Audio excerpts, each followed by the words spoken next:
I'm Emily, 26 years old, and I've been dating my boyfriend, whom I met through an online game for exactly 1 year. Initially, I was nervous about meeting someone online, but we instantly clicked due to our similar family backgrounds. Now, he's the one who understands me the most and is incredibly important to me. We were invited to an outdoor party hosted by his friend, and we decided to attend together. It was a barbecue at a cabin owned by his friend's father. Everything tasted delicious, and I met his friends for the first time. Their wives and girlfriends were all wonderful people. Initially, I was nervous, but by the time we left, I was completely at ease. On the way back, he suddenly stopped the car and started to talk. "What did you think about my friends? They're all very nice people. I'm glad I could get along with them and had fun. Thank you for taking me there." "Really, I'm glad. I hope we can keep having fun like this, preferably as husband and wife. What do you think?" I was surprised. Was that a proposal?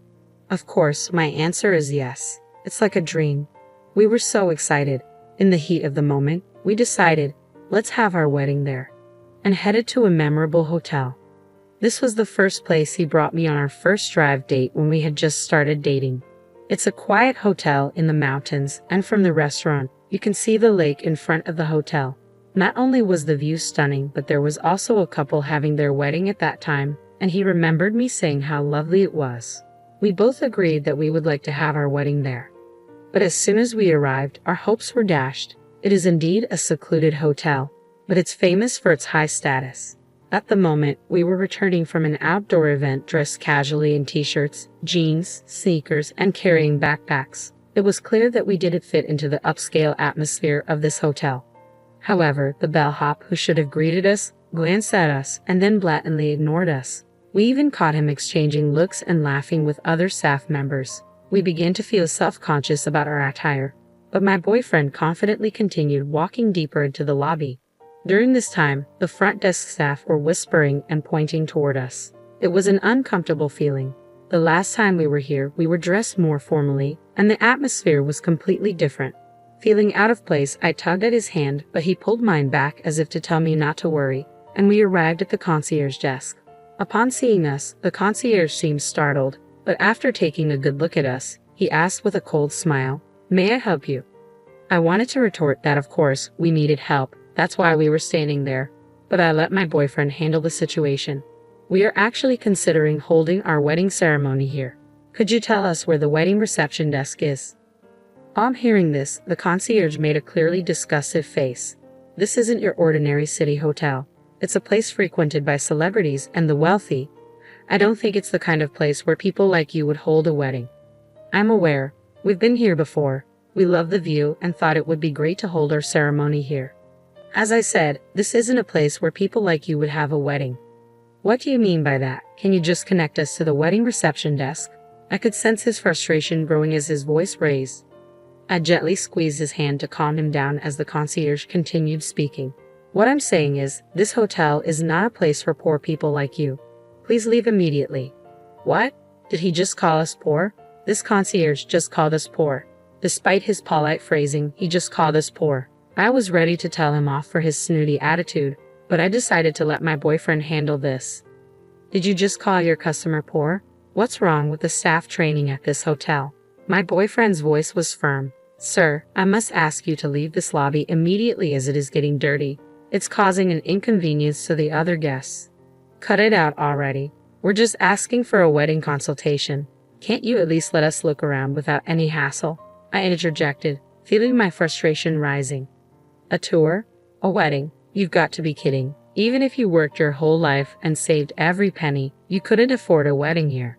A tour would be a complete waste of time, wouldn't it?" The concierge's disdainful tone grated on my nerves. "Hey, that's enough. Let's go home. The other customers are watching too," my boyfriend said, trying to diffuse the escalating tension. "Emily, just stay out of it. This hotel won't do if they can't get it together.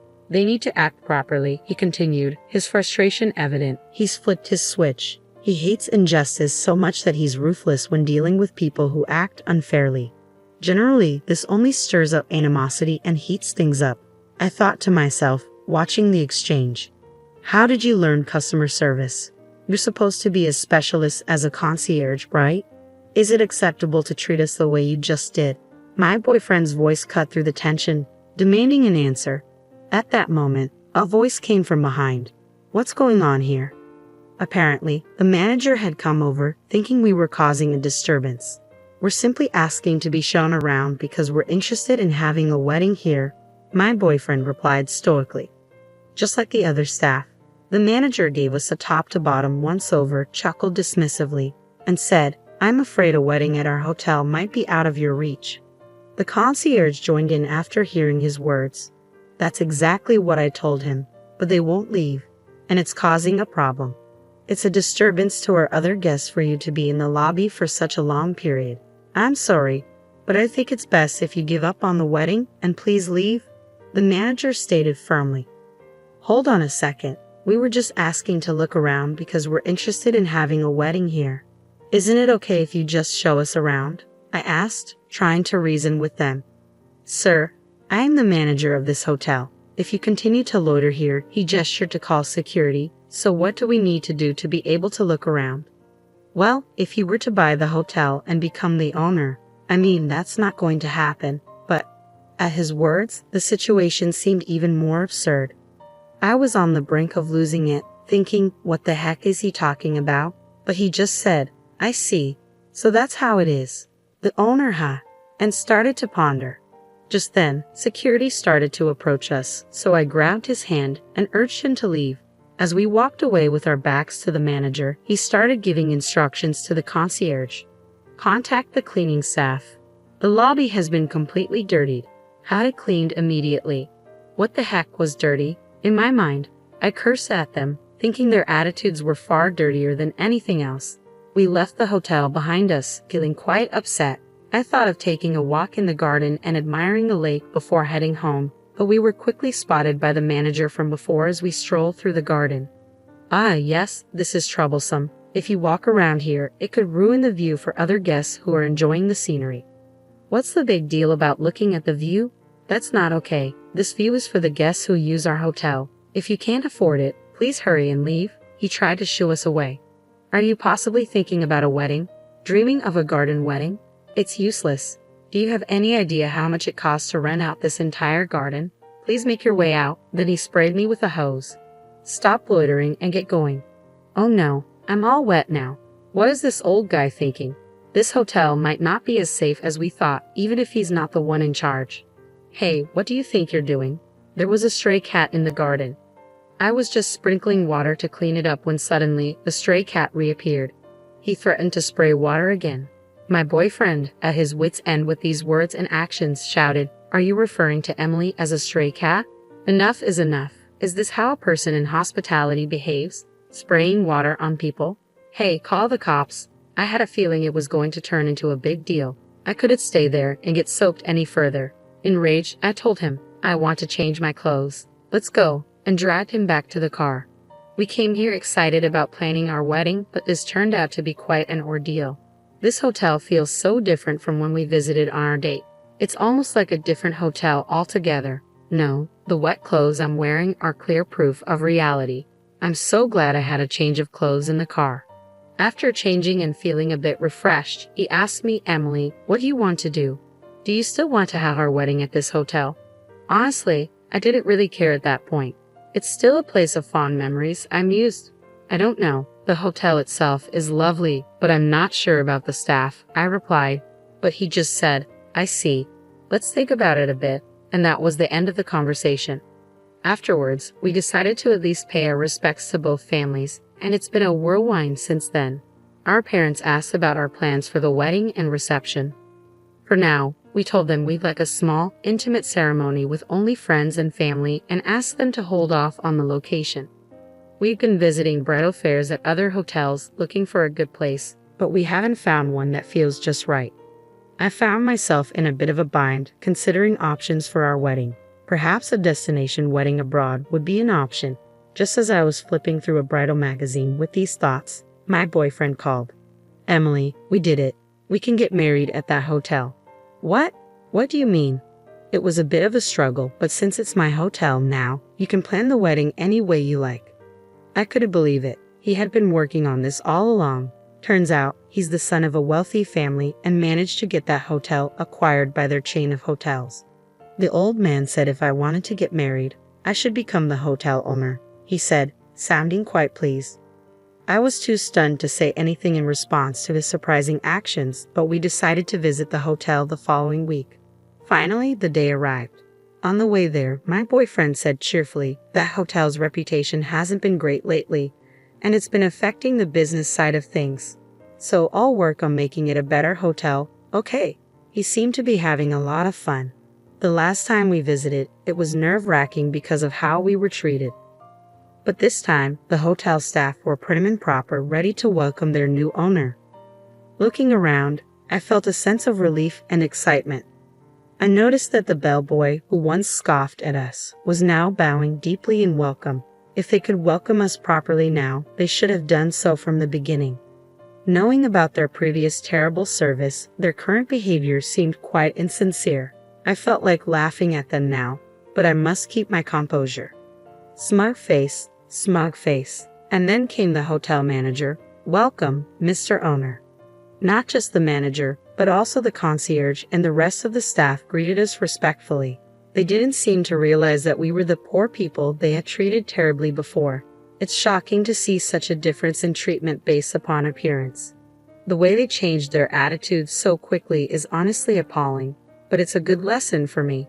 And so we were shown to the owner's suite. The manager was fawning over us. We've been eagerly awaiting the arrival of the new owner, and to think it's someone as young as you. It's truly impressive that you are the owner of this hotel at your age. Your wife is also quite beautiful, a truly stunning couple.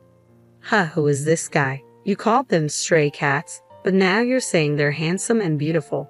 Aren't those glasses missing lenses? And like the manager who doesn't remember customers' faces at all.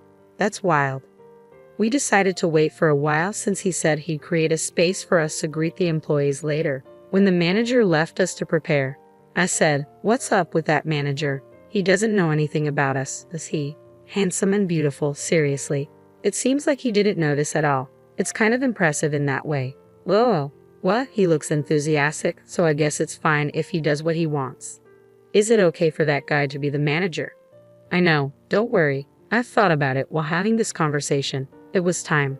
He went to the hall where the employees were gathered. I have become the owner of this hotel. I know you may be uneasy since I'm young, but the headquarters will manage the business firmly, so please rest assured.